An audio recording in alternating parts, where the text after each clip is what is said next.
इसमें क्रिएट वगैरह बता दिया होगा। क्रिएट आपको क्या बोलते हैं, इंसर्ट और डेटाबेस में इंसर्ट डिस्प्ले, कैसे होता है, display, find command, create database में बता दिया, फिर कितनी टेबल्स हैं, टेबल्स के अंदर कैसे हमें डेटा का वो रिप्लेस करना है, अल्टर टेबल वाला, अपडेट बता दिया, अपडेट ही बता दिया।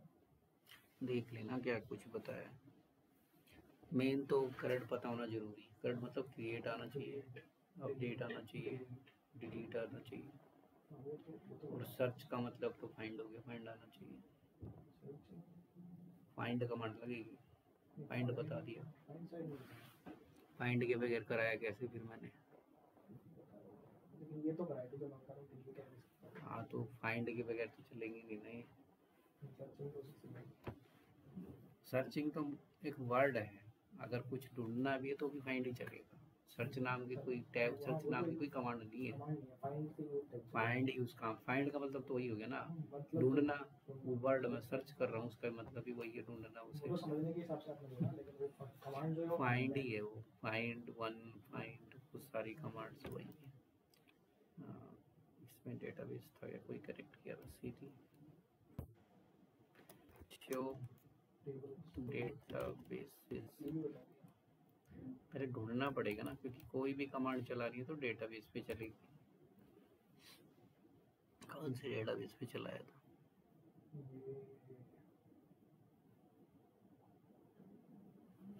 किसी और को बोल देता हूँ मैं।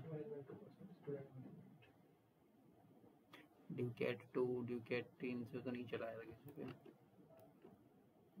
ऐप 22 अभी पता लगे, मैं चेंज कर लेता हूँ भाई, यूज ऐप 22 करके देख लेते हैं इसमें क्या है। तो इसमें अगर देखना है तो हमें यहाँ लिखना है शो कलेक्शंस, कि इसके अंदर कोई टेबल है या नहीं। शो कलेक्ट दो आ गए, इसमें तो ऑथर्स और यूजर्स आ गया, इसका मतलब ये नहीं है। यूज ड्यूकेट की लगते हैं टैग करके, ड्यूकेट 2। इसमें कौन सी कलेक्शंस है? इसमें दो है। देखो अब इस कलेक्शन के अंदर डेटा देखना हो तभी लगेगी फाइंड, कि डीबी कलेक्शन का नेम क्या है, यूजर्स डॉट फाइंड, यही तो फाइंड कमांड है कि उसके अंदर डेटा। तो इसी को बोलते हैं कुछ भी ढूंढना है, इसी से ढूंढना, पूरा टेबल ही सर्च करके। हाँ, इसी से हमें सर्च करना। ये बताएगा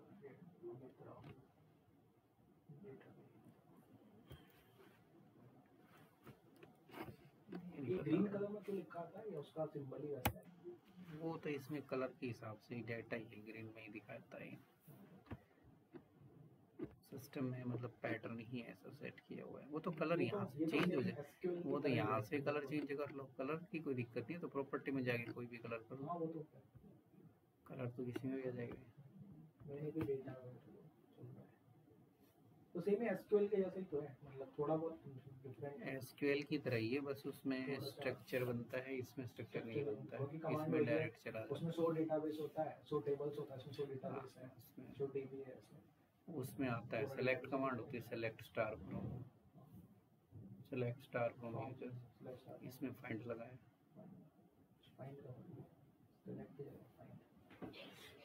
बाकी अपडेट वगैरह डिलीट वगैरह एक बार देख लेते, वो तो बताया ही है, क्योंकि इंसर्ट के वगैरह बाकी कमांड्स नहीं चला सकते।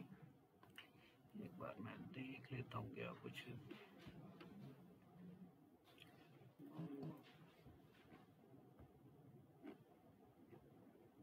आपने एपीआई भी बता दिया ना उसमें, जो इसके पीछे चल रहा था हमारा मोंगोडीबी के पहले।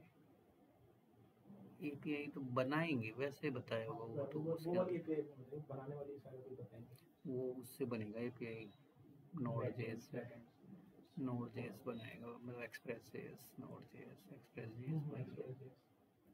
और उसको हम एक्सप्रेस कैसे करेंगे ये भी तो उसी में आएगा आगे। हाँ वो उसके अंदर ऑपरेटर बताए होंगे, ग्रेटर देन, लेस देन वगैरह ये बता दी। तो फाइंड वाइंड के साथ लगा के डिलीट डिलीट, वो तो एक रिकॉर्ड डिलीट करना है, ज़्यादा रिकॉर्ड डिलीट करना है। Delete update 1, update many, update भी बताया था। सेट लगेगा उसके अंदर, डॉलर सेट। और क्या, रेगुलर एक्सप्रेशन भी बताया होगा कि ए वाला नाम सर्च करना है, बी वाला। कुछ कुछ मुझे याद है जो मैंने बताया था तुम्हारे यहाँ से इसमें। बाकी तो ये तो सिंपल है, काउंट वगैरह जो लगाना है। काउंट में बता देगा कि उस टेबल में कितने रिकॉर्ड है। फिर डिस्टिंक्ट केवल वो बताता है कि डुप्लीकेट रिकॉर्ड, यूनिक रिकॉर्ड्स निकालेगा। डिस्टिंक्ट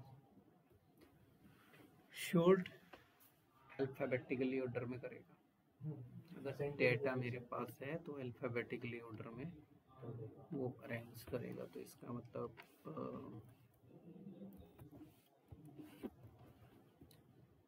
टेबल भी तो कुछ, ये देखो ये पुरानी कमांड चल रही है, बता रखी है सारी। शॉर्ट वर्ड भी बता रखा मैंने।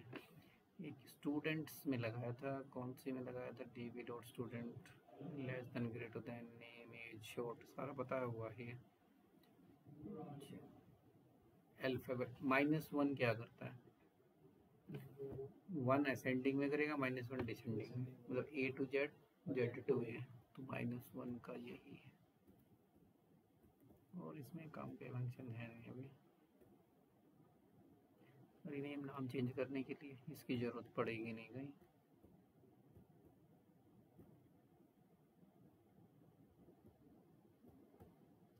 मैच दो ग्रेटर देन ये प्रोडक्ट फाइंड, इसको इसके अंदर जो पुश फंक्शन ऐड करने के लिए, पॉप डिलीट करने के लिए, मतलब पुश और पॉप होते हैं ना, ऐड और डिलीट करने के लिए। उस पुश फंक्शन उसके अंदर भी है, जावास्क्रिप्ट पुश से एरे में ऐड होता है, पॉप से डिलीट होता है। वही इसमें क्या है, ऑपरेटर है डॉलर पुश, डॉलर पॉप। अब कुछ बात करें तो इसमें कुछ एग्रीगेट वाले फंक्शंस लगते हैं, जैसे ग्रुप है, मैच है, एवरेज है, मिनिमम है, मैक्सिमम। ये तब चलेंगे, ग्रुप फंक्शन है, इसका मतलब एक से ज़्यादा रिकॉर्ड पे चलेंगे। ग्रुप होगा, अब मुझे सम करना है, सम के लिए कम से कम 2 रिकॉर्ड चाहिए ना, एक रिकॉर्ड का तो कोई सम होगा ही नहीं। इसलिए इनको ग्रुप फंक्शंस भी बोला जाता है, इनको एग्रीगेट फंक्शंस भी कहा जाता है। एग्रीगेट फंक्शंस बोल दो, एग्रीगेट ऑपरेटर बोल दो, सब इन्हीं को हम कहते हैं। तो जब भी हम इनको लगाते हैं तो पहले तो db, फिर जिस टेबल पे लगाना है, फिर एग्रीगेट। एग्रीगेट से पहले हमें एक ग्रुप बनाना पड़ेगा। जैसे हमारे पास है सेल्स का डेटा है, ठीक है, सेल्स की टेबल है। अब उस सेल्स टेबल में मैं ये कहता हूँ कि जो ग्रुप बना दो, ग्रुप किसके अकॉर्डिंग बना दो, जोन के अकॉर्डिंग, एरिया के अकॉर्डिंग, ठीक है। ग्रुप बाई उसमें भी उसमें ग्रुप बाई लगता है, इसमें डॉलर ग्रुप लगता है, एसक्यूएल में ग्रुप बाई लगता है। जैसे क्योंकि सेल्स एरिया के अकॉर्डिंग ग्रुप बना दो, उनका सेल्स दिखा दो। तो पहले ग्रुप बनाना है, फिर सम करना है, फिर सम करना है। एक तो सबका ही सम कर दो, एक ग्रुप के हिसाब से सम कर दो। जैसे कि मान लो स्टूडेंट्स हैं, स्टूडेंट्स का मुझे फीस चेक करना, एक तो मैं टोटल फीस चेक करूँ, एक मैं ये चेक कर लूँ कि जावा का कितना कलेक्शन, तो ग्रुप हो गया, तो ग्रुपिंग हो गया। तो ऐसे केस में ग्रुप लगेगा, ठीक है। तो ग्रुप को लिखने का पैटर्न नहीं है कि db, उसके बाद टेबल का नेम, एग्रीगेट, फिर ग्रुप, उसके बाद फील्ड्स आएंगे। अब कौन कौन से फील्ड इसमें पर, जैसे नीचे एप्ट्रॉन में है डेटा, उसमें से लगा सकता हूँ मैं। एप्ट्रॉन टेबल, एप्ट्रॉन होगा शायद, मुझे देखना पड़ेगा। इसमें डेटा होना जरूरी है ना पहले, इसमें यूज APTR, देखते हैं इसमें डेटा है, शो कलेक्शंस, डेटा मिल जाएगा, मैं चला दूंगा। ये कलेक्शंस इसमें है, इस पे हमने किस पे लगा रखी है, टीचर्स नाम की है इसमें टीचर्स की टेबल ही नहीं है, टीचर्स को एग्रीगेट। और किसी में डेटा देखते हैं, किसी में तो होगा कुछ। स्टूडेंट्स का डेटा देख लेते हैं पहले। यूज क्या था, db dot students dot find, इसमें एज है, क्या एज रिपीट कर रखी है भाई, 29, 31, 25, 24 ये कुछ एज है इसमें। अच्छा क्या कोर्स रिपीट है भाई? जावा, पाइथन रिपीट है तो कोर्स के अकॉर्डिंग ग्रुप बना सकते हैं फीस का, कि हमें कलेक्शन चेक करना है कि पाइथन से कितना आया। ठीक है, तो इस तरीके से हम एक कमांड यहाँ बना सकते हैं। देखो जब भी कोई ऑपरेटर या कमांड लगा रहे हैं उससे पहले उस टाइप का डेटा होना जरूरी है, अगर डेटा ही नहीं है तो कमांड नहीं चलेगी। तो ग्रुपिंग हमें इसमें बनानी है, तो ग्रुपिंग बनाने के लिए सबसे पहले यहाँ पे हमें क्या लिखना है, एग्रीगेट लिखना जरूरी है। एग्रीगेट, ये लिखते हैं एग्रीगेट, और स्टूडेंट्स के अंदर हमें एग्रीगेट करना है। तो एग्रीगेट में पहले ग्रुपिंग आएगी, डॉलर ग्रुप किस चीज़ के अकॉर्डिंग ग्रुप बनाना है। ठीक है, जिसके अकॉर्डिंग ग्रुप बनाना है वो ग्रुप बना सकते हैं। हम एज के अकॉर्डिंग नहीं बनाएंगे, हम वो क्या था कोर्स के अकॉर्डिंग बनाएंगे। कोर्स ही है ना, कोर्स के अकॉर्डिंग बनाने वाले हैं। तो इधर ये एरे में चलता है, इसका कॉन्सेप्ट ऐसा ही है, इसको ऐसे ही लिखना पड़ता है क्योंकि ये एरे के अंदर पास होता है। तो एरे के अंदर हमें एक ऑब्जेक्ट बनाना है। ऑब्जेक्ट हमेशा की और वैल्यू का क्या होता है, पेयर डॉलर, और ये ग्रुप लिखना ही लिखना है, इसके अलावा हम इसमें कुछ चेंज नहीं कर सकते हैं। अब जब हम ग्रुप लिखेंगे तो ये पूछेगा ग्रुप किसके अकॉर्डिंग बनेगा। ठीक है, तो कोर्स तो फील्ड का नेम हो गया, तो लेफ्ट साइड यूज करते हैं ना यहाँ पे, यहाँ हमें आईडी का यूज करना ही पड़ता है क्योंकि अंडरस्कोर आईडी है हर जगह पर। ये देखो यहाँ क्या लिखी हुई है, इसमें आईडी लिखनी पड़ेगी। आईडी तो जाएगी जाएगी, उसके हाँ, बाद उसके बाद ये पूछेगा कि ग्रुप किस चीज का चाहिए। कोर्स का। तो अब हम कोर्स को ऐसे तो देखो, ऐसे तो हम लिख नहीं सकते। अगर मैं ऐसे लिखूंगा कोर्स तो ये एरर दे देगा क्योंकि ये क्या है, ये वेरिएबल कंसिडर कर रहा है इसे। और अगर मैं ऐसे लिख दूंगा कोर्स तो ये इसकी आईडी की वैल्यू बना देगा इसे, ये भी गलत है, ये तो वैल्यू बन गई इसकी। हमें तो क्या करना, फील्ड का नेम यूज करना है। तो जब हम राइट हैंड साइड में फील्ड का नेम यूज करते हैं तो डॉलर के साथ लिखते हैं, तो वो फील्ड ढूंढेगा उसमें है यानी कोर्स नाम का, ये ध्यान रखना है। डॉलर का मतलब वो फील्ड ही है। तो इसने ग्रुप बना दिए, 3 ग्रुप बने, 3 सब्जेक्ट आए, चाहे वो रिपीट हो रहा हो लेकिन 3 सब्जेक्ट आए, एक एंगुलर आए, एक जावा, एक पाइथन। अभी सम नहीं किया हमने सिर्फ वैसे ग्रुप बना के देखा था। ठीक है, तो अगर हमें सम करना है तो फंक्शन यूज करना पड़ेगा जो ऐड करेगा। तो सम वाला फंक्शन तो यहाँ यूज किया ही नहीं है कहीं। तो सम के लिए एग्रीगेट फंक्शंस होते हैं, जैसे कि यहाँ पर हमारे पास फंक्शन है, ये रहा मैच सम फंक्शन नहीं है क्या, ये इधर ग्रुप के अंदर सम लगा हुआ है। एक बार इसको देखते हैं लगा के कि ये काम करता है नहीं। टोटल फीस चेक करनी है, डॉलर सम फीस सम,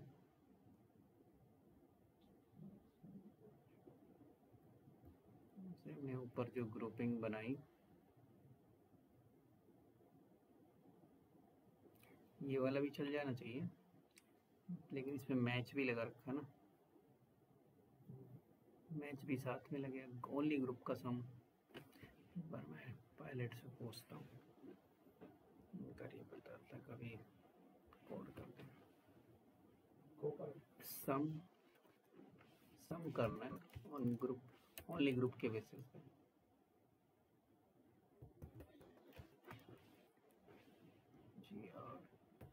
ग्रुप बेसिस मंगो के अंदर फंक्शन तो ग्रुप ही लगेगा, वो तो फिक्स है कि जो फंक्शन लगा हुआ है वो ग्रुप ही लगा है।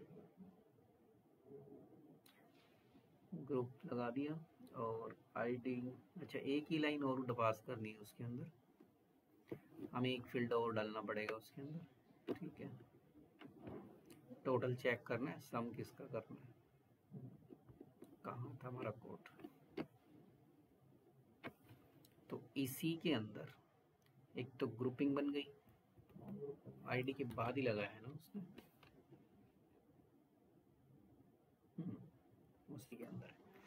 एक तो हमारी ग्रुपिंग बन चुकी है, तो यहीं पर हम कॉमा लगाएंगे और इधर ही करेंगे क्या करना है। तो जो भी हमें सम करना है, अब डॉलर सम तो फंक्शन डॉलर सम ऑपरेटर है और ये वेरिएबल है, मैं और किस नाम से शो करना है वो इधर, जैसे कि मैंने यहाँ पे लिखा टोटल, कि टोटल आना चाहिए, हम ये लिख देते हैं टोटल पीसी, तो कुछ भी रख सकते हैं। और उसके बाद ऑब्जेक्ट, ऑब्जेक्ट इसलिए क्योंकि हमें करना क्या है, सम, तो सम एक ऑपरेटर है। अब सम किसका करना है, अगर हम ऐसे लिखेंगे, एज का नहीं करना, को उसका करना है, फीस इसमें है ही नहीं, है कुछ में है कुछ में नहीं है, चलो कोई नहीं, फीस। तो अगर हम ऐसे फीस लिखेंगे तो वैल्यू होगी इसमें, डॉलर लगा के इसको चेक करते हैं कि क्या ये सम दे रहा है। एंगुलर की टोटल होगी 5500, एंगुलर का एक ही होगा सब, चेक करते हैं पाइथन की। पाइथन 2 थे ना इसमें, पाइथन के 2 कैंडिडेट्स थे, तो एक की 3000 है, एक की नहीं, तो इसकी नहीं है, एक की 5000, तो टोटल कितनी होगी, नीचे टोटल कितना आ रहा है, इतना ही है। कौन सा, ये तो रिपीट हो जाता है, अप डाउन एरो की ऐसे रिपीट हो जाती हैं कमांड्स, मैं चलाया तो ऑटोमेटिक फिर वापस ये सब पिछले वाली कमांड्स रिपीट कर देगा, कितनी भी कमांड्स बैक चले, बैक जा सकते हो जितना बैक जाना चाहो। तो इसने 5000 और 3000 जोड़ दिए तो 8000 हो गया। ग्रुप तो 2 ही बने ना, ग्रुप 2 ही बने। एक और पाइथन का कोई स्टूडेंट होता तो उसको भी ऐड करके टोटल दे देता है कितने, ठीक है, तो ये उसको भी दे देता हूँ उसमें, तो इसको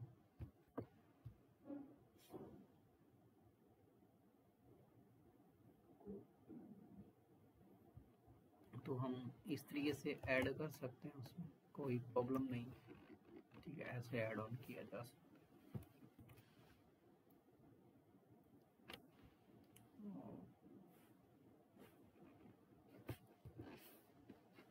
ये ग्रुपिंग होती है, ग्रुपिंग में फिर ये आईडी, टोटल एंड सम इस तरह कमांड, ये ही है ग्रुपिंग का मेन पर्पस, यही है कि अगर हमें ग्रुपिंग एज के अकॉर्डिंग भी हो सकती है, ग्रुप हमारा मेल के मतलब उसके जेंडर के अकॉर्डिंग, आईडी को छोड़ के किसी के अकॉर्डिंग, हाँ जेंडर का ग्रुपिंग हो सकता है, जहाँ रिपीटेशन है चीजें, जेंडर है, नेम है, कोर्स है, एज है, हाँ तो इसमें हो सकता है ग्रुपिंग, सिटी के अकॉर्डिंग हो सकता है, सिटी रिपीट हो रहा है, ठीक है।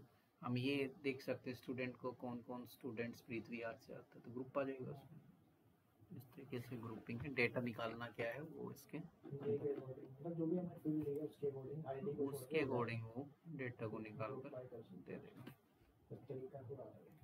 हाँ, तो जिस तरह से सम लगा है, सब सारे फंक्शन इसमें एक ही कमांड चला सकते हो। अगर मैं सम लिखा लूंगा तो ये क्या करेगा, सम निकाल देगा। अगर मैं यहाँ पे लिखता हूँ मिनिमम, तो मिनिमम वैल्यू दे देगा सबसे कम किसकी, और मैक्स करेंगे तो उस ग्रुप में सबसे ज़्यादा कौन सी वैल्यू वो दे देगा। और एवरेज लिखेंगे तो ये क्या करेगा, एवरेज निकाल कर दे देगा, ठीक है, एवरेज हमें यहाँ पर जनरेट कर देगा।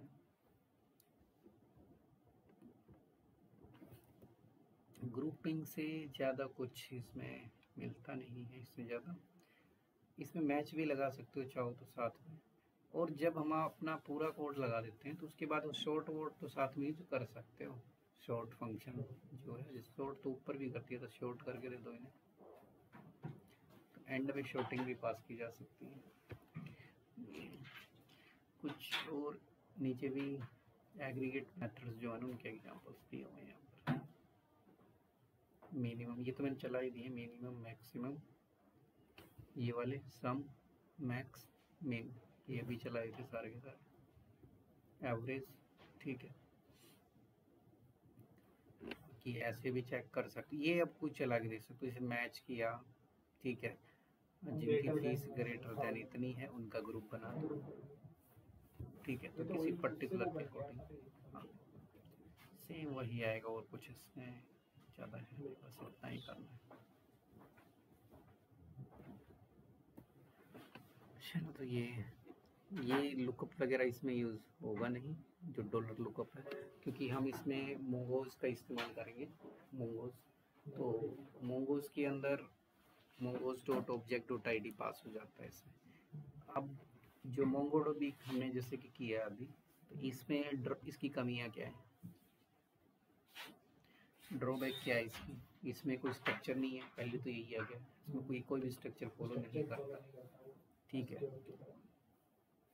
दूसरा, इसमें कोई डेटा टाइप नहीं चल रहा है अभी तक। अगर हम ये दोनों जो इसकी ड्रॉबैक्स हैं इनको रिमूव करना है तो फिर हमें मोंगोज यूज़ करना पड़ता है। हाँ, मोंगोज ये प्रोजेक्ट में चलाएंगे, अभी यहाँ पर ये चलेगा नहीं, डायरेक्ट मोंगोज। हाँ, वो एनिमल भी तो होता है, नेवला जिसको कहते हैं। तो ये एक ODM है, ऑब्जेक्ट डेटा मॉडलिंग। तो इसमें स्कीमा विकीमा सब बनता है, मॉडल बनेगा, स्कीमा बनेगा, जैसे कि PHP की होगी ना, उसमें लारावेल के अंदर बनता है, स्कीमा वगैरह नहीं बनता है। तो वही स्कीमा, मतलब वही काम होना है कि जब भी कोई डेटा स्टोर करोगे तो उसका पहले स्कीमा बनेगा, मतलब स्ट्रक्चर बनेगा। जैसे मुझे ब्लॉग ऐड करना है तो क्या क्या चाहिए उसमें, टाइटल, ऑथर का नेम, तो एक स्कीमा क्रिएट होगा पहले। हाँ, तो ये चीज़ उसमें नहीं है, किसमें, मोंगोडीबी के अंदर, तो वो यहाँ तो मैं Node.js स्टार्ट करता हूँ उसमें, ठीक है।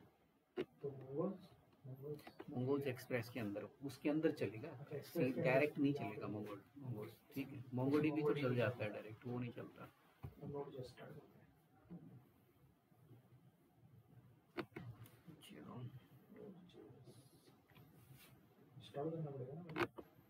इंस्टॉल है, वो रिएक्ट के साथ इंस्टॉल किया तो था। रिएक्ट Node.js के बगैर रिएक्ट चलेगा नहीं। अगर चेक भी करना हो तो CMD में जाके चेक कर लेना ना, यहाँ पर नोड, ठीक है, यहाँ पे वी वर्जन आ जाएगा, और वैसे भी नोड लिखेंगे तो कनेक्ट भी हो जाएगा नोड से। प्रॉम्प्ट नोड का आ चुका है, यहाँ पर प्रॉम्प्ट चेंज हो गया ना, जिससे मैं लिखता हूँ console.log, चल रहा है ना ये, नोड के अंदर एंट्री कर रखी है हमने। हाँ, ठीक, नोड ही चल रहा है। इसको Ctrl C से कर सकते हो, Ctrl D से कर सकते हो, डॉट एग्जिट ये बाहर निकलने के सारे रास्ते, या तो Ctrl C या Ctrl D या डॉट एग्जिट।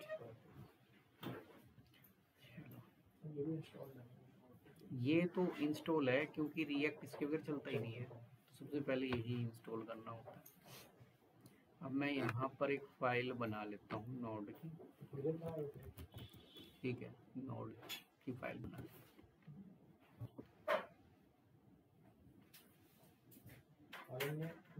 खत्म कर दिया और अभी Node.js स्टार्ट कर दिया। हाँ, Node.js स्टार्ट कर, इसमें देख लेते हैं, ये मैंने इस पर क्लिक किया।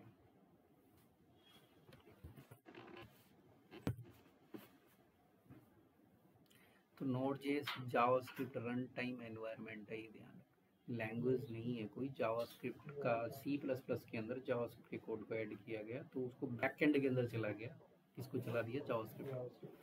तो तब इसलिए रन टाइम एनवायरनमेंट है, सिंगल थ्रेडेड है, ठीक है, सिंगल थ्रेडेड है Node.js, तो ये ध्यान रखना है। मल्टी थ्रेडेड ऐसा नहीं होगा, नहीं, उसके लिए क्लस्टर पैकेज डालेंगे तो चल जाएगा मल्टी थ्रेड पे, वैसे सिंगल थ्रेडेड। नॉन ब्लॉकिंग है, ब्लॉक नहीं होता है, और एसिंक्रोनस है, असिंक टास्क परफॉर्म होते हैं तो टाइमिंग के हिसाब से टाइमर चलते हैं ना, सिंक में जावास्क्रिप्ट में बताया हो, तो जावास्क्रिप्ट का ही कोड चलेगा सारा। तो सबसे पहले हमें इसमें, जैसे मैं एक फाइल क्रिएट करता हूँ यहाँ पर, Ctrl+N, तो अब इससे बैकएंड कनेक्ट हो जाएगा। हाँ, बैकएंड, फ्रंट एंड बैकएंड दोनों कनेक्ट हो जाएंगे। मैंने एक फाइल बना दी यहाँ पर index.js, ठीक है, ये फाइल बना दी। अब सबसे पहले जो रिएक्ट किया था, जब हम रिएक्ट इंस्टॉल करते हैं उसमें पैकेज डॉट जेसन अपने आप बन जाता है, पैकेज लॉग डॉट जेसन बन जाता है, काफ़ी फाइलें बन के आती हैं। तो हम उस फाइल को बनाएंगे यहाँ पे npm init मतलब नोड पैकेज मैनेजर को इनिशियलाइज किया जा रहा है। ये जो फाइल बनेगी ना यहाँ पे पैकेज डॉट जेसन बनेगी, एंटर करेंगे तो पूछेगा पैकेज का नेम क्या रखना है। इसमें क्या बाय डिफॉल्ट क्या लिखा है, नोड वर्जन कौन सा 1.1, चेंज करना चाहो तो कर सकते हो।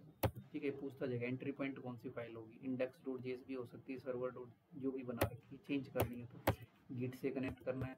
मैंने इसको ओके कर दिया तो फाइल बन गई वहाँ पर कौन सी, पैकेज डॉट जेएस, और उसमें ये चीज़ें आ चुकी हैं। आज जो पूछ रहा था, अगर वो उतना काम भी नहीं करना है, हमें थोड़ा फास्ट करना है इसे, तो जब हम npm init करेंगे तो -y लिख देना वहाँ पर। इसका मतलब यस, वो पूछेगा नहीं, वो डायरेक्ट बना देगा फाइल। ओके, ठीक है, फाइल डायरेक्ट देने को पूछेगा नहीं, npm init y -y जो भी इनिशियलाइज कर देगा पैकेज को। ठीक है, अब भी हमें इसमें एक पैकेज और इसमें इंस्टॉल करना है। देखो मुझे अगर फाइल यहाँ पे रन करनी है तो मैंने यहाँ लिखा कंसोल डॉट लॉग, वैसे तो चल जाएगी डायरेक्ट कंसोल डॉट लॉग, यहाँ पे लिख दिया हेलो नोड। तो फाइल को अगर हम रन करेंगे तो रन करने के लिए यहाँ पे लिखना है नोड, फाइल का नेम क्या है इंडेक्स डॉट जेएस, चल के हेलो नोड आ गया डायरेक्ट।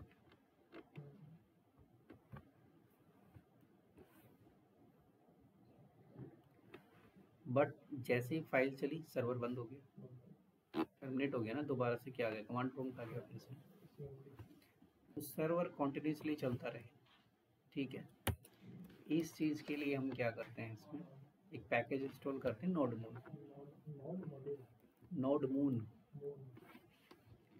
नोड मून पैकेज क्या करेगा, सर्वर को रिस्टार्ट करता रहेगा ऑटोमेटिकली।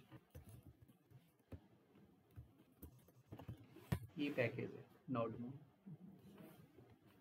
इसके बारे में यहाँ लिखा हुआ है कि it is a tool that helps Node.js based application by automatically restarting the Node.js when the file changes in the directory are detected। तो कुछ भी चेंज हुआ तो ये क्या करेगा, ऑटोमेटिक उसे डिटेक्ट करेगा। तो मैं इसको क्या है, मैं इसको इंस्टॉल कर देता हूँ npm i node। अब ये कहाँ से लिख रहा हूँ मैं npm i node, यहाँ पे लिखा हुआ है कि इसको पैकेज को इंस्टॉल करना है तो इस कमांड को यूज करो। कमांड्स मिलेंगे सभी यहाँ पे लिखी हुई, एंटर करेंगे हो गया, स्लैश लग गया। एक फाइल और क्रिएट होगी package lock dot JSON, react में होती है फाइल भी, और ऊपर एक फोल्डर बन गया कौन सा, नोड बनता, यहाँ बना रहे वहाँ बनाया भी आ जाता है, ऑटोमेटिक बन के आता है। इतना हमने इसमें कर दिया। अभी जब मैं कमांड यहाँ पे रन कर रहा हूँ तो मुझे लिखना हो नोड से, अगर इसको रन करना है तो यहाँ क्या लिख रहे थे, नोड इंडेक्स डॉट जेएस, यही लिख रहे थे। ठीक है, फाइल इसमें कुछ है नहीं ब्लैंक है, इसलिए ऐसा आ रहा है। पैकेज डॉट जेसन में है, मुझे इस कमांड को चेंज करना है, इसको नोड मून से भी चला सकते हैं। इससे अभी एक मैसेज यहाँ पर हेलो नोड, अभी हेलो नोड आ गया, इसको नोड मून से चलाना है तो हम यहाँ लिखेंगे नोड मून, पैकेज कौन सा था, फाइल का नेम वही है इंडेक्स डॉट जेएस। बट अभी सर्वर चलता रहेगा, बंद नहीं होगा अब सर्वर, इसमें कुछ भी चेंज करेंगे डिटेक्ट करेगा, फिर से चला देगा सर्वर, फिर से रन हो गया, टर्मिनेट नहीं होगा सर्वर, ऑटोमेटिकली रीस्टार्ट करता रहेगा इसमें। कमांड हमने कौन सी लिखी थी यहाँ पे चलाना रन करने के लिए, नोड मून इंडेक्स। अगर हमें खुद की कमांड्स बनानी है, अपनी कोई कमांड, तो पैकेज डॉट जेसन में जाना है, इसमें स्क्रिप्ट ऑब्जेक्ट ही रहा, यहाँ पे अपनी कमांड सेट कर सकते हो। मैंने कमांड करना है यहाँ पे, मैं चाहता हूँ कि सर्वर वाली कमांड से चले node moon index dot JS, मतलब इसकी जगह पे हम सर्वर को यूज कर सकते हैं, बट सर्वर से पहले लिखना पड़ेगा npm run देन सर्वर, तो उससे चल जाएगा। सर्वर को स्टॉप किया कंट्रोल से,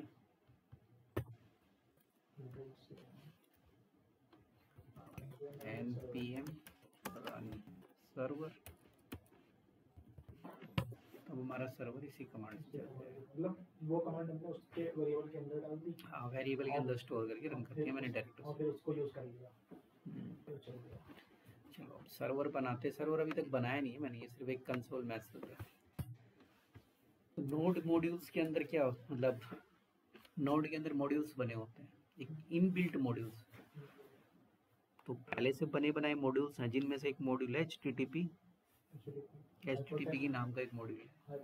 जैसे कोई भी वेबसाइट खोलती है तो HTTP आता है, ऐसे लिखा हो तो सिक्योर, एस का मतलब सिक्योर है, ठीक है। वो एस तब आएगा जब उसको लाइव करेंगे, सिक्योरिटी इंस्टॉल करोगे। तो अभी फिलहाल HTTP चलेगा यहाँ। तो उस पैकेज को उसको हमें इंपोर्ट करना है। तो बाय डिफॉल्ट तो देखो इसमें कोई भी चीज़ इंपोर्ट करनी होती है रिक्वायर लगता है HTTP, और इसको एक वेरिएबल में क्या किया, HTTP को एक HTTP नाम के वेरिएबल में मैंने इसे स्टोर कर दिया, कॉन्स्ट। वो तो बस वैसे वेरिएबल का नहीं, वो मिस्टेकली टाइप हो गया, अब भी 3 है गया, तो ठीक है। अब ये जो HTTP मॉड्यूल है, इसके अंदर एक इनबिल्ट मेथड है क्रिएट सर्वर। इनबिल्ट है वो क्रिएट सर्वर, एक सर्वर क्रिएट करो यहाँ पर, ठीक है। एक सर्वर बना के दो हमें, और सर्वर में अब ये हाई ऑर्डर्ड फंक्शन भी है। हाई ऑर्डर्ड मीन्स इसके अंदर क्या जाएगा, एक फंक्शन के अंदर फंक्शन। तो जो सर्वर है वो क्या करता है, रिक्वेस्ट एंड रेस्पॉन्स। सर्वर के पास रिक्वेस्ट जाएगी फ्रंट एंड, उसका रेस्पॉन्स। तो इसमें 2 ऑब्जेक्ट पास होते हैं, इसके अंदर 2 ऑब्जेक्ट जाते हैं, रिक्वेस्ट एंड रेस्पॉन्स। उसका नाम तो मैंने शॉर्ट में लिखा है, पूरा लिख दो, RE छोटा ही ठीक रहता है, REQ रैक एंड रेस्ट, ठीक है। हाँ, ज़्यादातर यही लेते हैं। तो मैं यहाँ पे कहूँगा कि रेस्पॉन्स में क्या करो, राइट करो। वैसे तो है ना प्रोजेक्ट बनेगा एक्सप्रेस से ही, बट ये थोड़ा सा आइडिया दे रहा हूँ क्योंकि उससे जल्दी बन जाएगा सर्वर, इससे टाइम लगता है सर्वर बनाने। एक्सप्रेस ही चलेगा बाद में, प्रोजेक्ट में एक्सप्रेस से ही काम होता है सारा। और एक्सप्रेस डायरेक्ट नहीं चलता, एक्सप्रेस नोड के अंदर पहले नोड इंस्टॉल, नोड तो इंस्टॉल है ही, उसके अंदर एक्सप्रेस इंस्टॉल हो जाएगा, चल जाएगा। तो रियल टाइम प्रोजेक्ट में भी वैसे ही चलता है, वही चलता है सारा, एक्सप्रेस के थ्रू चलता है। RES.write लिखा इसमें, और राइट में मैंने लिख दिया कि मैं यहाँ पे एक मैसेज लिखता हूँ, सर्वर रनिंग। ये भी इनबिल्ट फंक्शन है, राइट? हाँ, ये इनबिल्ट मेथड है सारे। वेलकम टू बैकएंड लिख दिया,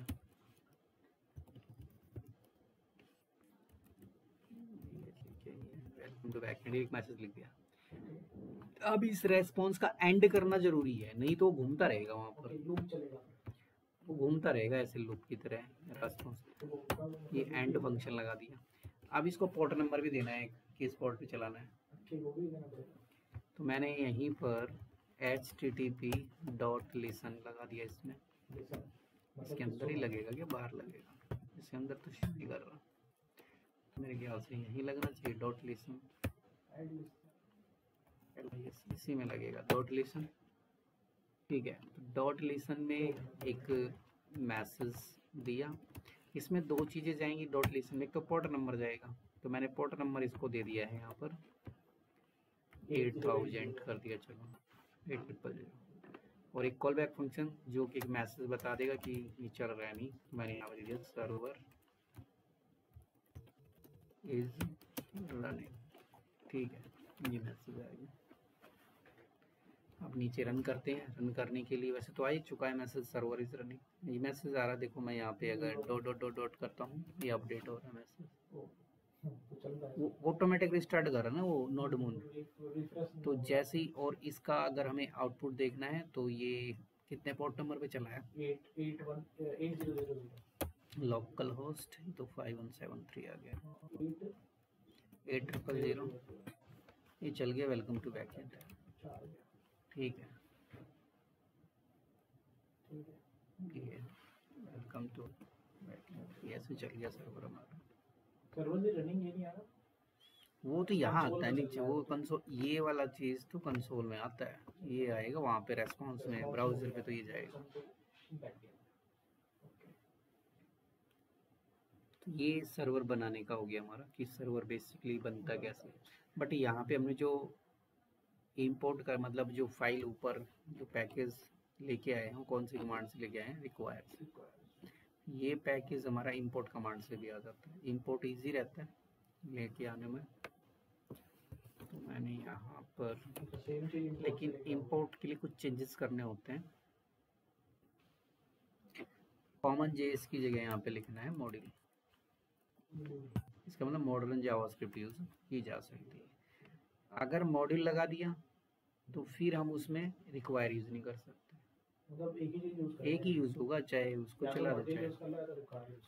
तो तो मैं रिक्वायर के थ्रू यहाँ इंपोर्ट के थ्रू बना देता हूँ। इंपोर्ट बस उसमें ज़्यादा कुछ नहीं है, ऊपर वाली लाइन चेंज हो जाएगी। Import HTTP from HTTP।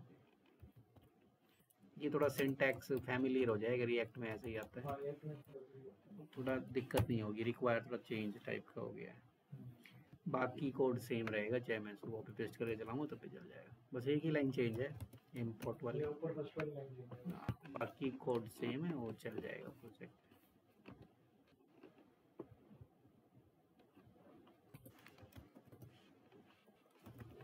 ठीक है, बाकी सेम है। तो इंपोर्ट का हम ज़्यादा यूज़ करते हैं मोस्टली इंपोर्ट। बाकी रिक्वायर भी वही काम करता है, बट अगर हम रिएक्ट सीख के आते हैं थोड़ा हाथ हमारा उसी में फिट रहता है कि इंपोर्ट ऐसे होता है।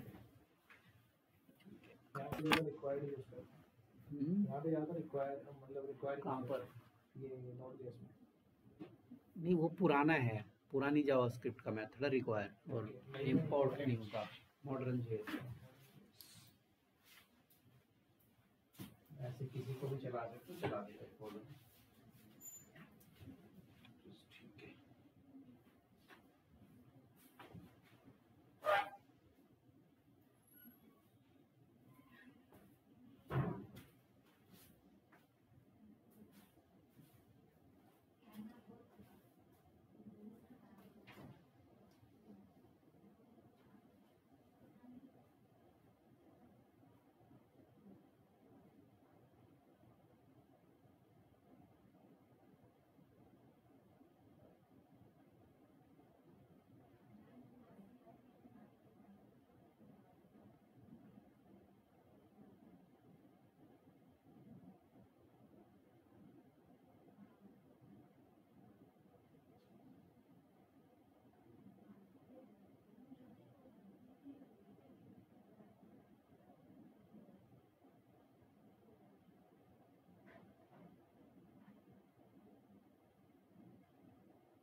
अब अगर मुझे यही सर्वर एक्सप्रेस से बनाना है तो एक्सप्रेस जल्दी बना देगा।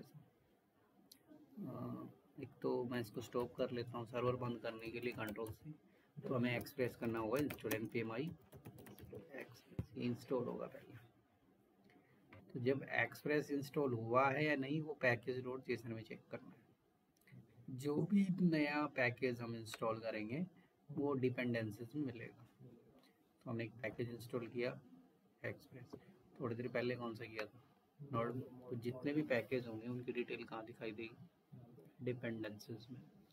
और डिपेंडेंसी कौन सी फाइल, अभी हमारे पास नोड.js इंस्टॉल्ड है और एक्सप्रेस भी इंस्टॉल्ड है। नोड.js इंस्टॉल करने के बाद दो पैकेज डालने हैं हमने, एक्सप्रेस और नोडमून। ठीक है, नोड.js तो पहले का ही चल रहा है। ठीक है, हमने जो पैकेज डाले वो एक्सप्रेस और नोडमून। ठीक है, मतलब रिक्वायरमेंट के हिसाब से पैकेज यूज होंगे। और भी कुछ हो सकता है यूज आगे पैकेज तो मैं अभी चलाऊंगा तब दिखा दूंगा पैकेज कौन कौन सा। अभी फिलहाल मैं एक्सप्रेस से बना रहा हूँ सर्वर, तो मैं एक फाइल काम करता हूँ, इस फाइल का नेम कर देते हैं 1, हमें दूसरी फाइल चलाएंगे। ठीक है, एक और बना देते हैं इंडेक्स .js। मैं इस फाइल उसको 1 कर दिया, वो नहीं कनेक्ट होगी। तो हमें एक्सप्रेस से चलाना है। अब एक्सप्रेस से चलाएंगे तो सबसे पहले इंपोर्ट करना होगा एक्सप्रेस को। इंपोर्ट एक्सप्रेस फ्रॉम एक्सप्रेस, क्योंकि हम एक्सप्रेस की चीज़ें यूज़ कर रहे हैं। एक्सप्रेस को इंपोर्ट कर लिया। अब एक्सप्रेस इंपोर्ट करने के बाद इसका हमें क्या बनाना होता है, एक इंस्टेंस, एक ऑब्जेक्ट, इंस्टेंस ऑफ एक्सप्रेस। तो मुझे एक इंस्टेंस बनाना है, ये तो मैंने कमेंट लिखा है। ठीक है, तो ये यहाँ पे लिखा कॉन्स्ट और यहाँ लिख दिया एक्सप्रेस। एक्सप्रेस की जगह एक वेरिएबल ले लेता हूँ मैं, ऐप नाम का वेरिएबल ले लिया। ठीक है, वेरिएबल का नाम कुछ भी रख सकते हो। तो एक्सप्रेस ऐसे फंक्शन की तरह, जैसे ये ऑब्जेक्ट की तरह इसका एक ऑब्जेक्ट बन गया ऐप। अब इस पे हम लगा सकते हैं सीधा लगा देंगे ऐप डॉट लिसन, सीधा port number direct port number pass किया, फिर 50-50 पे चला दिया इसको, और एक मैसेज मिल जाए हमें। मतलब हम अपने हिसाब से पोर्ट नंबर डिसाइड कर सकते हैं क्या लेना है। बस ऐसा पोर्ट ना हो जो पहले से कोई और रिजर्व हो। ठीक है, जैसे 8080 चला सकते हो, कोई दिक्कत नहीं है 8080 पे। लेकिन वो कुछ मतलब पहले से ही कुछ वो नीचे डिटेक्ट नहीं करेगा ना, वो चला के नहीं देगा उस पर। अगर चला हुआ होगा तो। हाँ ठीक है, तो 50 दो सर्वर एक पोर्ट पे नहीं चलते।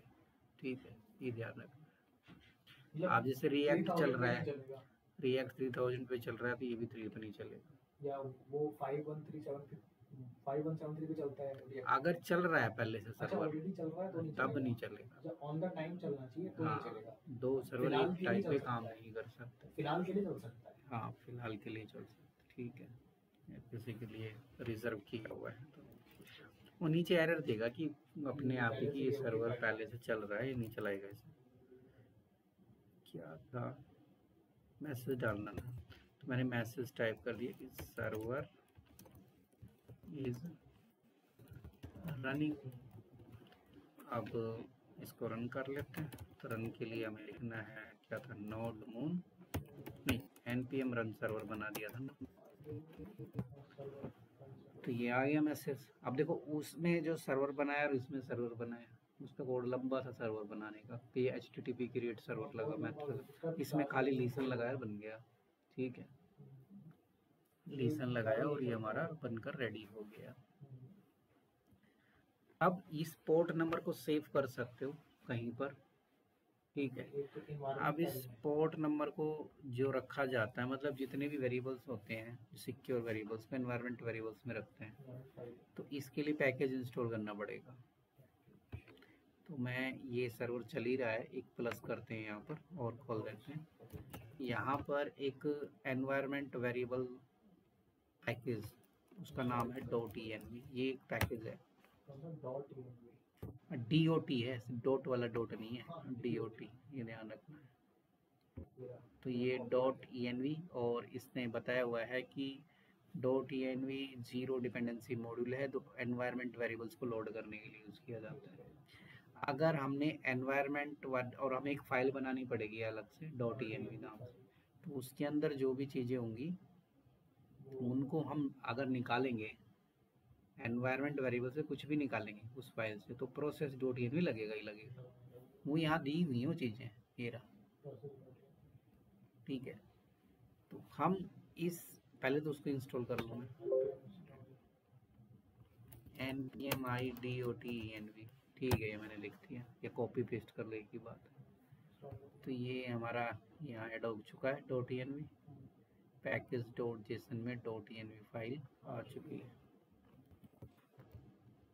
इंडेक्स। अब हमें यहाँ पर एक फाइल बनानी, बाहर बनानी है, तो मैंने पैकेज डॉट जेसन में क्लिक किया, यहाँ मुझे एक फाइल चाहिए, ये डॉट लगाना है, फिर ये फाइल क्रिएट होगी। तो यहाँ मैं एक वेरिएबल बनाता हूँ, पोर्ट के लिए बना रहा हूँ, तो मैंने यहाँ पर लिखा पोर्ट कैपिटल लेटर में, और इधर 50-50 वेरिएबल यहाँ बना दिया। तो ये 50-50 हमने यहाँ बनाया है। अब यूज कहाँ करना है इस फाइल में, तो यहाँ मुझे डायरेक्ट नहीं लिखना है इसे, वहाँ से इंपोर्ट करना है। तो अब जब डॉट env ऐसे नहीं चलता है डायरेक्ट, उसको पहले ऊपर इंपोर्ट करना होगा, नीचे दिया हुआ इन्होंने कि रिक्वायर है तो ऐसे लिखो, और ES6 मतलब मॉडर्न जावास्क्रिप्ट से इंपोर्ट लगा के लिखो, हाँ जो भी लगा रखा है उसके अकॉर्डिंग यूज करना है। इंपोर्ट डॉट env/config, ठीक है, इंपोर्ट हो गया। अब मैं उसको एक यहाँ पे स्टोर कर लेता हूँ कि यहाँ पे हम पोर्ट के लिए एक वेरिएबल क्रिएट कर रहे हैं, तो उसके लिए मैंने यहाँ पे लिखा पोर्ट, और इधर लिखेंगे प्रोसेस, बताया था उसमें से निकालने के लिए क्या लगेगा, प्रोसेस डॉट env डॉट, और उसका नाम क्या था वहाँ पर, मतलब ये वो नाम यूज कर रहा हूँ मैं जो यहाँ पर जो नेम है, ये वाला नेम, वो इधर लिखना है यहाँ पर पोर्ट। और यहाँ और लगा सकते हो, ना भी मिले तो सीधा उठा लो अगर उसको डिटेक्ट नहीं हो रहा है तो, ठीक है। ये और ऑपरेटर लगा दिया यहाँ पर, तो ये सही मतलब ऐसे मोस्टली प्रोजेक्ट में ऐसे ही मिलेंगी तो चीजें। ये एरर क्यों दे रहा है इस फाइल में? कहाँ पर दे रहा है ऊपर रेड कलर से क्यों आ रहा है? यहाँ कोमा रखा हुआ ना अभी, ओके, इसको भी तो पूरा करना है। तो यहाँ हमने 50-50 लिखा था, तो अब हम यहाँ क्या करेंगे, उस पोर्ट को उठा के डाल देंगे, वो 50-50 कहाँ से उठ के आ जाएगा, चलो यहीं से फैच हो गया, आ जाएगा वहाँ से, कंट्रोल B, अब ये सब चलेगा, कंट्रोल इसको हटाओ, ठीक है, ये आ गया हमारे पास। अब हम यहाँ पे ऐसे शो कर सकते हैं, जैसे कि मैं लिख देता हूँ थोड़ा मैसेज सर्वर रनिंग, कई बार रिएक्ट में ऐसे ही आता है, सर्वर रनिंग एट, मैंने यहाँ लिखा पोर्ट, और यहाँ लिख दिया http:// और लोकल होस्ट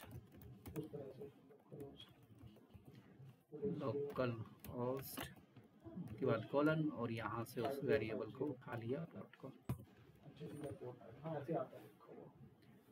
अब ऐसा लिखने से क्या होगा कि नीचे जो सर्वर तो चला ही रखा था, तो नीचे देखो मैसेज चेंज हो गया, और यहाँ से सीधा पोर्ट खुल जाएगा डायरेक्ट। तो इस तरीके से बनता है वो, रिएक्ट में भी ऐसे यहीं से बोलता है, वहाँ तो कमांड लिखते हैं वो अपने आप आ जाता है। हाँ, तो ये हमारा बना, ठीक है। तो पोर्ट नंबर यहाँ पे जो मैसेज आ रहा है, इसको अगर हम चेंज करना चाहिए, इतना ठीक है ना, ज़्यादा बड़ा मैसेज है सर्वर पोर्ट, इतना भी ठीक है। पोर्ट नंबर वैसे जो भी मैसेज है, तो जो भी रखना चाहो रख सकते हो, वो तो हमारे हाथ में है मैसेज। तो इस पोर्ट पे ही चला। अब जो इस पोर्ट पे चल रहा है, अगर इसके कलर वगैरह चेंज करने हैं कि मुझे मैसेज कलरफुल में चाहिए, तो फिर पैकेज डालना पड़ेगा। तो एक तो कलर्स नाम का पैकेज होता है, एक चौक नाम का, दोनों में से किसी भी पैकेज से कलर लेके आ सकते हैं। तो मैंने यहाँ पे npm-i चौक पैकेज, तो ये किस लिए कर रहे हैं? चौक कलरिंग के लिए, कलर वैक चौक, एक चौक नाम से होता है, एक कलर्स नाम का पैकेज होता है, दोनों में से कोई भी एक पैकेज यूज कर सकते हो, ठीक है। चौक पैकेज या कलर्स पैकेज, ये दोनों पैकेज कलर्स के लिए होते हैं, नीचे दिखा रखे हैं, ठीक है। बट इससे पहले क्या करना होगा, इंस्टॉल, ये कॉपी कर लो,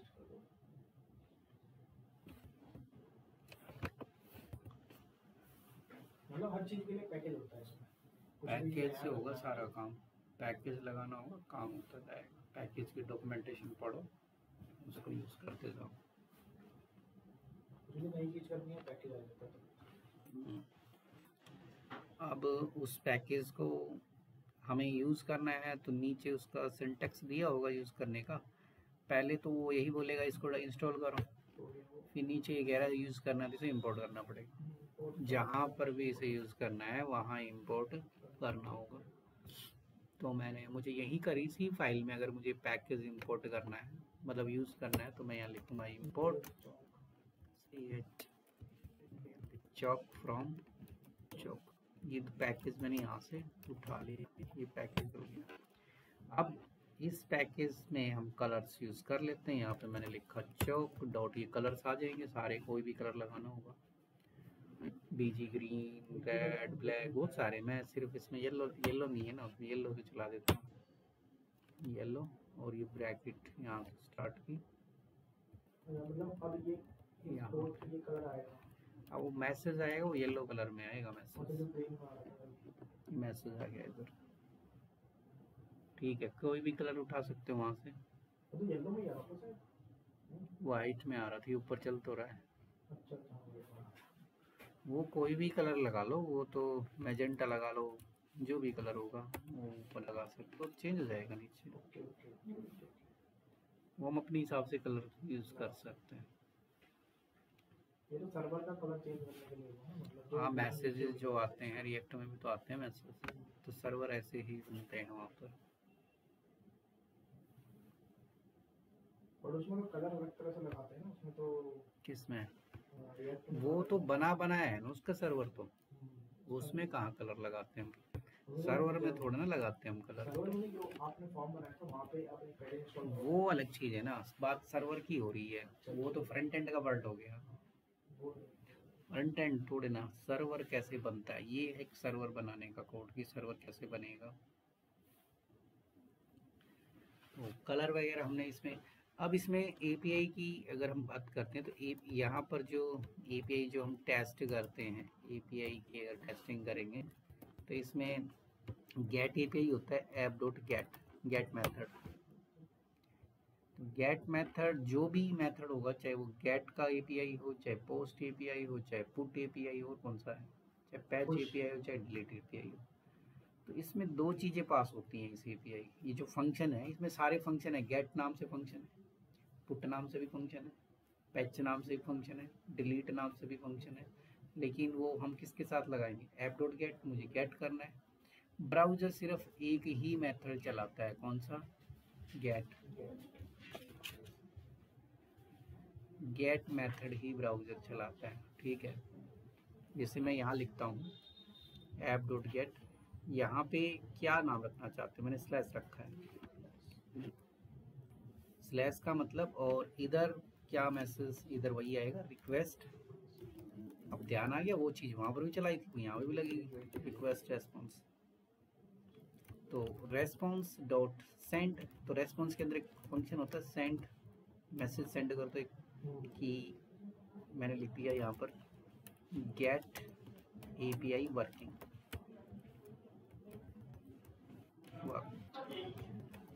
ये डाल दिए गेट एपीआई वर्किंग, ये कमांड पास कर। यहाँ नहीं दिखेगा वो get API working, get API working हमें दिखेगा ब्राउजर पे। ये ब्राउजर चला है गेट एपीआई वर्किंग, ब्राउजर सिर्फ एक ही एपीआई को चला सकता है, गेट को, बस। इसके अलावा कोई एपीआई ब्राउजर पे नहीं चलेगा। तो वैसे तो हम ब्राउजर पे किसी को गेट को ही, अगर हमें चेक करने हैं तो हमारे पास एपीआई टेस्टिंग का सॉफ्टवेयर एक तो होता है पोस्टमैन और सोप। हाँ, पोस्टमैन पे टेस्ट कर सकते हो एपीआई को। और एक सोप यूआई भी होता है ना सर, सोप यूआई वो भी तो सर्वर जो आप बोल रहे हो एपीआई को टेस्ट करने के लिए होता है, येलो कलर का होता है वो, ये पोस्टमैन ऑरेंज कलर का होता है। मैंने इस पर टेस्ट नहीं किया, येलो का होता होगा, या तो उस पर कर सकते हो, जो भी और भी बहुत सारे हैं, मैंने चलाया नहीं। तो दो ही पे किया है। हाँ, तो उस पर भी कर सकते हो, इस पर भी कर सकते हो, और अगर इसी में से कुछ यूज करना है तो थंडर क्लाइंट पे कर सकते हो। थंडर क्लाइंट, हाँ, ये भी एपीआई टेस्टिंग का है। ओके लाइक पोस्टमैन है, लेकिन ये अलग का नहीं, ये इसके अंदर है, क्या कहते हैं, ये क्या जला हुआ है, वीएस कोड के एक्सटेंशन है ये, ओके इसके अंदर ही चला देगा, लाइट वेट है थोड़ा। जैसे मेरे पास डला हुआ ही है, नहीं तो यहाँ पे सर्च करना, अच्छा यहाँ इंस्टॉल सर्च करके इंस्टॉल कर लो थंडर क्लाइंट, थंडर दोनों में से। इसमें भी वही है, गेट न्यू रिक्वेस्ट, रिक्वेस्ट पूछेगा कौन सी चलानी है, ठीक है। तो हमारे पास अभी जो सर्वर का नेम बन के आया है वो यही है, यहाँ से कॉपी कर लो चाहे इसे। इसका सर्वर का नेम क्या बना है, http://localhost5500। अगर मैं इसको सेंड करता हूँ तो इसने मैसेज दे दिया गेट एपीआई वर्किंग, चल रहा है, स्टेटस 200, साइज वाइज सब टाइप 200 मतलब ओके। तो ये हमने यहाँ पे टेस्ट कर लिया, और हमारा कोड कौन सी में था, नोड में, मतलब वहाँ पे चेक कर लो, कहीं पर भी चेक कर लो। मैं इस पे इसका एक्सटेंशन इंस्टॉल करके थंडर इस पे भी मैं चला के दिखा सकता हूँ।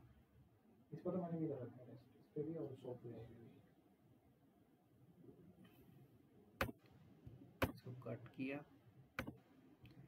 यहाँ पे एक प्लस लगाया, वही गेट तो ऑलरेडी है ही इसमें भी सेम आउटपुट आएगा, गेट एपीआई, ठीक है, आउटपुट सेम आएगा सबके अंदर।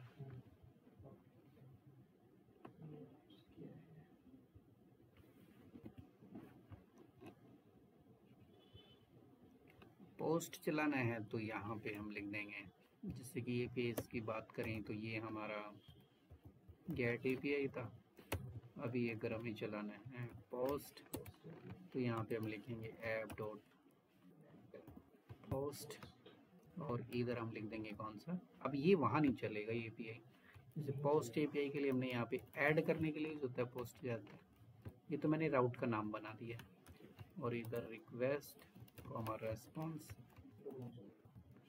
अब इसमें rs डॉट सेंड, यहाँ पे मैंने लिख दिया है कि पोस्ट एपीआई वर्किंग। तो इसका जो पाथ बना, इसका पाथ कुछ ऐसे बना है कि अगर इसका पाथ बोलोगे तो पाथ इसका बना है http://localhost, कितने पे चल रहा था ये, 50-50 पे या 5000 पे, 50-50 पे चल रहा है, फिर उससे आगे ये लग जाएगा /add, जो ये राउट बना है उससे आगे चिपक जाएगा उसका।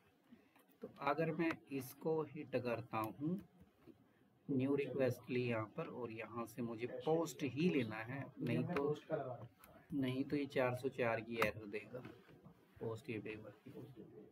अगर यहाँ से हमने पोस्ट की जगह इसको गेट पे टेस्ट किया, मिस्टेकनली किसी और एपीआई पे टेस्ट किया है, तो 404 मतलब पेज नोट, उसको लोड नहीं कर पा रहा, उसके लिए बनाई, ठीक है। हाँ, तो ये इस तरीके से काम कर रहा है। अच्छा, इसमें एक वेब पेज को बनाने में कितना टाइम लगता है अगर ओनली स्टैटिक पेज बनाया जाए तो? किसमें? जैसे रिएक्ट में अगर किसी ने बोला कि मेरे को बस एक स्टैटिक पेज चाहिए और बस एक ही पेज चाहिए, मतलब जैसे होता है ना फ्रंट पेज दिखता है, होम पेज, बस वो बनाना है, तो उसमें कितना टाइम उनको बोलना चाहिए कि लगेगा? वो तो क्या बनाना क्या है उस पेज के अंदर, उस कंटेंट के ऊपर डिपेंड करता है। कंटेंट मतलब समझ लो आप सिंपल बना रहे हो तो बन जाएगा, मुश्किल से एक हेडर हो गया, फुटर हो गया, वो आपकी स्पीड के ऊपर है कि कितनी स्पीड है, टाइपिंग स्पीड कितनी है, बाकी खाना है। नहीं मैं वो पूछ रहा हूँ कि कितना टाइम लगेगा? 1 घंटे में बन जाएगा, ज़्यादा बड़ा मतलब ज़्यादा अच्छा बनाना है तो सिंपल सा बना के देना, 15 मिनट में बन जाएगा। अच्छा तो वही हो गया ना, उसमें CSS वगैरह, वो टेलविंड वगैरह लगाओगे, स्पेसिंग वगैरह, वो टाइम लेगी, बाकी तो कंपोनेंट तो तुरंत बन जाता है। वही मतलब उनको खाली UI चाहिए। हाँ, तो मतलब 1 घंटे के आसपास, ठीक है। मैंने दोस्तों में टेम्पलेट ले लिया, उसी में एडिट करके दे दिया। तो वो तो बना के उठा के लगा सकते हैं। उनको जल्दी चाहिए था, बोले कि मुझे इस पे भी नहीं चाहिए था, उनको चाहिए था मुझे HTML पे चाहिए, प्योर HTML। वो तो टेम्पलेट उठा के लगा दो, और कोई तरीका नहीं है उसको। तो उसमें सेट करने में टाइम लगता है ना HTML को। किसमें? और HTML से कोई बोले कि मुझे हेडर फुटर वो सब चाहिए, फिर थोड़ा टाइम लगेगा, तो ज़्यादा टाइम लगेगा। ये बन गया, और जहाँ तक कोड कहाँ गया, अच्छा इसी में ये रहा इंडेक्स। तो इस तरह से पोस्ट बनाया, पैच बना लेंगे, ऐसे डिलीट हो जाएगा, फिर उसको डिलीट API टेस्ट कर लेंगे। ये डिलीट API टेस्ट होगा, यहाँ पे जाएगा ऐप डॉट क्या नाम डिलीट, और इधर स्लैश, मान लो मैं डिलीट ही नाम रख देता हूँ, हाँ जो नाम हो गया कुछ भी रख दो, तो नेम है रिक्वेस्ट ये वाली कोड तो मैंने देखी है, सेम करना है। रेस्पॉन्स। अब इसको डिलीट वाले में ही चलाना पड़ेगा, कहीं भी चलाएंगे तो हाँ ये कहीं पर भी एरर दे देगा।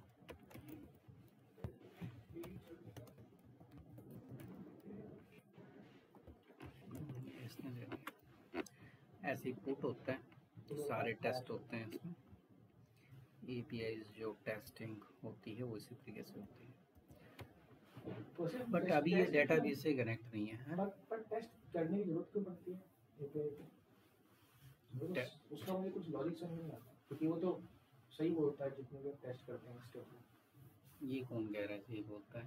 मतलब वो क्या आता है 200 सर्वर, तो एक लाइन का कोड थोड़ी ना लिखेंगे हम। अच्छा हाँ, तो अभी तो डेटाबेस कनेक्ट होगा, अब सब कुछ उसमें ऐड करके ऐसे किया जाएगा डेटाबेस में, सारा चेक किया जाता है API टेस्टर पे। खाली ऐसे थोड़ी देखो ओके टेस्टिंग एक लाइन थोड़ी ना चलेगी उसमें। ये तो अभी खाली समझाने ये तो बस ये है कि पोस्टमैन में फाइल चलती है कैसे, लास्ट में होगा कि सब कुछ बना लेंगे फिर लास्ट में टेस्ट करेंगे। हाँ टेस्ट बाद में ही करेंगे, अभी कुछ लिखा नहीं ना इसमें। जैसे मुझे टेस्ट करना है तो, लेकिन मुझे गेट API टेस्ट करना है या फिर पोस्ट टेस्ट करना है, तो पोस्ट टेस्ट करना होगा तो यहाँ पे हमें लगाना होगा ना। अभी उसमें पहले मोंगोज इंस्टॉल करना होगा, जो मैं बता रहा हूँ उसके थ्रू डेटा ऐड होगा। अच्छा तो मोंगोज आपने बोला डेटा तो ऐड होगा, काम तो डेटा को चेक करना होता है ना, तो मोंगोज इंस्टॉल करना होता है इसमें अलग से। npm i मोंगोज, वही npm i मतलब इंस्टॉल करो मोंगोज। काफी सारे पैकेज इंस्टॉल हो गए। अब बहुत सारे इंस्टॉल होते हैं, ये तो बस मैंने बताए कि पैकेजेस हैं क्या। पैकेज इंस्टॉल होते जाएंगे, आगे काम बढ़ता जाएगा। अब इसका मैं कनेक्शन करके दिखा देता हूँ बस खाली। अच्छा तो उसके लिए अगर हमें बैक ये था डेटाबेस कनेक्ट करना, तो उसके लिए एक फोल्डर बना के रखते हैं ज़्यादातर लोग। 4 चीज होती है ना मेरे ख्याल से। मैं फोल्डर बनाता हूँ, देखो उसके लिए मोस्टली फोल्डर बनाते हैं। मैंने फोल्डर का नाम बना दिया DB। DB बना सकते हैं या फिर कॉन्फ़िग वगैरह बना देते हैं, कॉन्फ़िगरेशन। तो इसके अंदर हमें बनानी होगी कनेक्ट DB। ये इसमें कनेक्शन का कोड आएगा। हाँ कनेक्शन का कोड आएगा इसमें। तो वैसे तो मुझे तो याद है, मैं तो लिख रहा हूँ इंपोर्ट मोंगोज को इंपोर्ट करना पड़ेगा। ठीक है, मोंगोज को इंपोर्ट करेंगे तो मैंने यहाँ पे एक फंक्शन बना दिया है कनेक्ट DB नाम से। मैंने या कनेक्ट नाम से फंक्शन कनेक्ट DB कर लेता हूँ। ये एक फंक्शन बनाया सिंक एरो फंक्शन, मैंने यहाँ क्रिएट कर दिया। इसमें ये जो फंक्शन क्रिएट होगा इसमें ट्राई कैच यहाँ पर एरर, और इस फंक्शन को मैं इंपोर्ट कर देता हूँ, सॉरी एक्सपोर्ट कर देता हूँ। एक्सपोर्ट डिफ़ॉल्ट, इसको कहीं और यूज़ करना है। कनेक्ट DB फंक्शन एक्सपोर्ट हो गया। बट इसके अंदर जो कोड है वो सारा उसमें दिया हुआ है मोंगोज के अंदर। मोंगोज चला नहीं रखा, नहीं भी याद आता है। मोंगोज में कोड देख सकते हो यहाँ पर। ठीक है, ये कनेक्शन का कोड दिया हुआ है यहाँ पर। ये इंपोर्ट करके इसमें एक फंक्शन होता है मोंगोज डॉट कनेक्ट, वो करेगा इसको कनेक्ट। सर्वर हाँ सर्वर तो यही है 127.0.17 ही रहता है लगभग, सर्वर से ही रहता है। तो ये कनेक्ट फंक्शन जो है ना, ये प्रॉमिस रिटर्न करता है, तो इस पर भी लगाना जरूरी है। हाँ मोंगोज भी कनेक्ट होगा। तो ये वैसे तो यही 170, अगर यहाँ पे नहीं पता लग रहा कौन सा है तो सीधा उसमें यहाँ से उठा लो उसका सर्वर का पाथ क्या है, उसमें आएगा सर्वर का एड्रेस क्या है। सर्वर का जो एड्रेस है ना उसमें आ जाता है क्या है। ये आ गया इसमें, आ गया सर्वर। इस पे क्लिक किया न्यू कनेक्शन पे।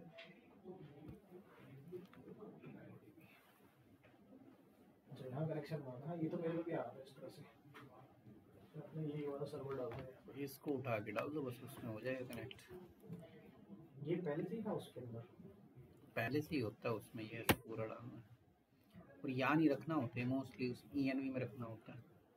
मैंने तो डायरेक्ट डाल दिया, ENV से इंपोर्ट करके चलेगा।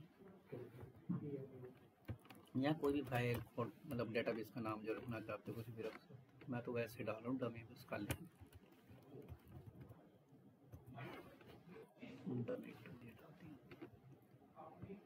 अब इसको हमें चलाना होगा index.js के थ्रू ऊपर इंपोर्ट करके।